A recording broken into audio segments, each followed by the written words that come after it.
wasn't just about reading or watching lectures. Most of the class was super hands-on. We were doing things, not just learning about them. I originally signed up for this course to fulfill a requirement for my engineering management minor, and I honestly didn't expect it to be so hands-on and leave so much space for creativity. I also wanted a class that was hands-on and different from traditional lectures, and this class totally has that.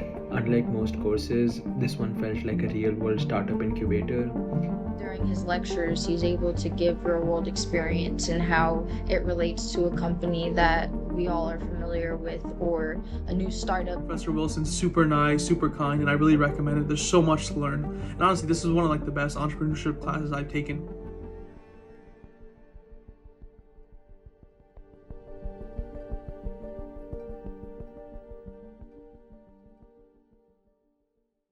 When I first started teaching, I realized it's such an art form, and I also just realized students are pretty different now in what they're expecting or what they're looking for in their educational experience and just the way they're learning. I realized if I replicated kind of the old model of just put together a big long lecture and they take notes and then I give an exam, that probably wasn't going to resonate that much. One of the things I really wanted to get better at was telling stories. I started watching a lot of YouTube, and I thought, I'm already creating content for my classes. Why not put this out there for others to use and appreciate as well? I still feel like I have a long way to go as a storyteller or as a content creator. The real value of it has been in me just thinking about how would I present this information in a, maybe a 6 or 8 minute video or as, a 60-second TikTok as opposed to, a 45-minute lecture. The YouTube channel has really given me the ability to think about how do I convey complex ideas. How can I do that in a way that's interesting, engaging, and maybe a little bit different than the typical read from the podium kind of a lecture.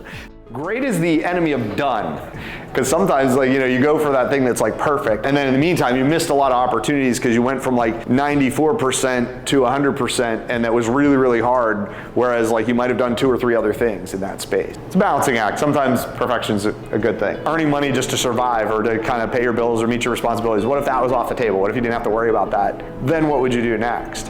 When I'm thinking of being an entrepreneur or starting a business, I don't really care about the money to the point where it's if I don't need it, then that's not what my main goal is. My main goal is to expand my business. I think my main goal is to just do the best I can on what I love to do. Yeah, that's a great mindset. So week 2 is about the entrepreneurial mindset. How do you think about the world through an entrepreneurial lens? And so a lot of times that's coming up with lots of ideas. It's looking for problems, big problems that are a real headache for people, talking to those people, understanding the problem, falling in love with that problem, and really getting committed to finding solutions for that problem that will bring people value. So entrepreneurial mindset sounds like just a warm fuzzy idea, but there actually is some science. So there's some personality traits that relate to the entrepreneurial mindset and their skills. And so there's been some research that basically compared entrepreneurs with corporate managers. I've been both. I'm a better entrepreneur than I was a corporate manager just because my mindset is always more innovative. I don't want to do it the way everybody else does. That's nonconformity. Risk acceptance, hey, there's going to be some risks with that. I'm okay with that, right? Action oriented, why not, instead of us all talking about it, let's just go do something. Let's get started. Passion, I'm not doing this to grind it out to get a paycheck, let's make something happen that's unique, different, exciting, transformational. So those that are entrepreneurs tend to be much higher in all these things. Higher desire for independence, higher desire for limited structure, nonconformity, willing to accept risks, more action-oriented, passionate about what they focus on, need to achieve.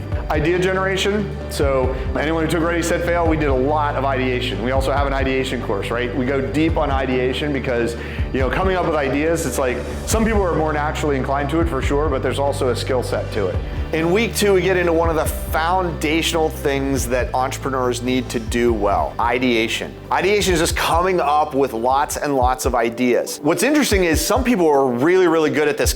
It comes really naturally. For others, it can be really challenging, but it's really helpful as a startup entrepreneur to come up with a lot of ideas because that helps you not get stuck on one idea. And so one of the things I do for those that are really, really good at coming up with ideas, I help help them to get more disciplined about capturing those ideas. For those that aren't as good at ideas, I help them develop some techniques and skills to coming up with ideas even if they don't come real naturally. Someone who's like, man, I have trouble getting 3 or 4 ideas. Great, well let's use AI to help us come up with some ideas. Let's talk to some friends or roommates or relatives to get some ideas and some input. Let's talk about it with the mastermind group. What we do in week 2, the weekly build, is taking a structured way to really zooming in on one idea and making sure we really understand what it is. And really what we're trying to figure out is if I put this idea in front of the right people, will they respond to it? It helps if you have a newsletter or something to drive it if you're going to use it as like a new MVP. But if you have like 100 people that you know kind of fit your profile and you send them a message, say, hey, I've got this new resource, check it out. And 70 of them sign up, that's a good sign. Who really is this idea for? What is the problem that they're dealing with? And what would really change their world? What would transform their existence? And then backing into, how excited would they be about it? How impactful would it be? And also just how excited am I about the idea? This week we'll start doing the Lean Startup presentations. So if you're team 1, you're on deck, you'll be Thursday. Good news is today I'm going to give you about half the class to work with your team. So whether your team 1 and your presentations this week or at some time in the future, I'm giving you a part of this class period to just kind of sync up as a team, figure out what you're covering and just kind of think through how you want to do it.